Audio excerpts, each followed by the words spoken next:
பாமக இளைஞரணி தலைவர் அன்புமணி ராமதாஸ் செய்தியாளர்களிடம் பேசி வருகிறார். அதன் நேரலையை பார்க்கலாம். 1989 திமுக ஆட்சியின் பொழுது முதலாக கிரனைட் அந்த உரிமம் கலைஞர் அவர்களுடைய மகனுக்கும் மருமகனுக்கும் கொடுத்தார். அதன் பின் ஆட்சிக்கு வந்த ஜெயலலிதா அவர்கள் சிவசுப்பிரமணியம் குழுவை நிறுவி விசாரணை நடத்த சொன்னார். அதன் பின் வந்த 91, 96 ஜெயலலிதா அவர்களுடைய ஆட்சி, அதிமுக ஆட்சி நேரத்திலே நடந்த கிரனைட் ஊழல்கள் பற்றி உங்களுக்கு நன்கு அறியும், உங்களுக்கு நன்கு தெரியும். அதில் காரணம் ஜெயலலிதா மீதும் சின்னசாமி மீதும்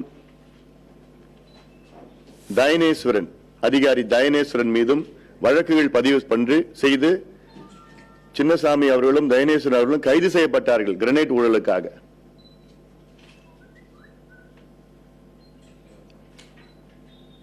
அதன் பின் தொடர்ந்து தமிழ்நாடு முழுவதும் இந்த 2 கட்சிகளும் ஆட்சி செய்த காலத்திலே ஒரே ஒரு முக்கிய நிறுவனம், மதுரை சார்ந்த நிறுவனம், அந்த நிறுவனத்துக்கு தான் முக்கியத்துவம் கொடுத்து ஒட்டுமொத்த கிரனைட் ஊழல் அதற்கு முக்கியமான புள்ளி இந்த நிறுவனம் தான், மதுரையில் உள்ள நிறுவனம். யார் ஆட்சிக்கு வந்தாலும் அந்த நிறுவனத்திற்கு இவர்கள் பாதுகாப்பு கொடுப்பார்கள். அதன் பின் 2011 வந்த ஜெயலலிதா ஆட்சி எந்த நடவடிக்கையும் எடுக்காமல் பிறகு அந்த மதுரையில் சார்ந்த நிறுவனத்தின் மீது ஏதோ குடுக்கல் வாங்குதல் பிரச்சனை வந்தவுடன் அவர்களை கைது செய்து நடவடிக்கை எடுக்க முயற்சி செய்தார், அவ்வளவுதான். அதன் பின் விசாரணை நடத்த வேண்டும் என்றும் பொதுநல வழக்கு போட்ட பின் சகாயம் குழு விசாரணை செய்ய வேண்டும் என்றும் வந்த நேரத்திலே ஜெயலலிதா அரசாங்கம் அதை கடுமையாக எதிர்த்தது. 2014 ஜெயலலிதா அரசாங்கம், அதிமுக அரசாங்கம் சகாயம் குழு விசாரணை செய்யக்கூடாது என்று எதிர்த்தது. உச்சநீதிமன்றம் சென்றது.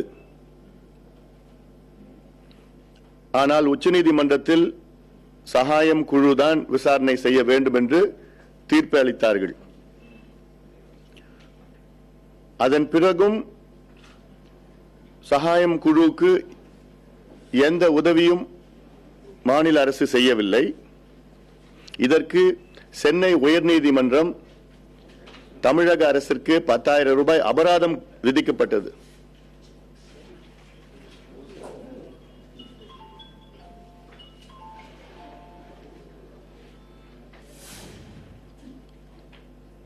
ஒரு அரசாங்கம் நீதிமன்றத்தால் 10,000 ரூபாய் அபராதம் விதிக்கப்பட்டது. எதற்கென்றால் இந்த சகாயம் குழு நடவடிக்கை எடுக்காத காரணத்தால் தான்.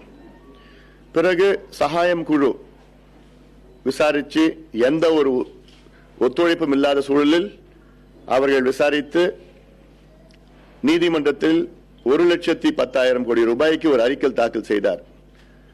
அந்த அறிக்கையில் திமுக, அதிமுக 2 கட்சிகள் காலத்திலே தான் தமிழ்நாட்டில் கிரனைட்டில் ஊழல் நடந்து கொண்டிருக்கிறது என்று எங்களுக்கு வந்த செய்தி. அது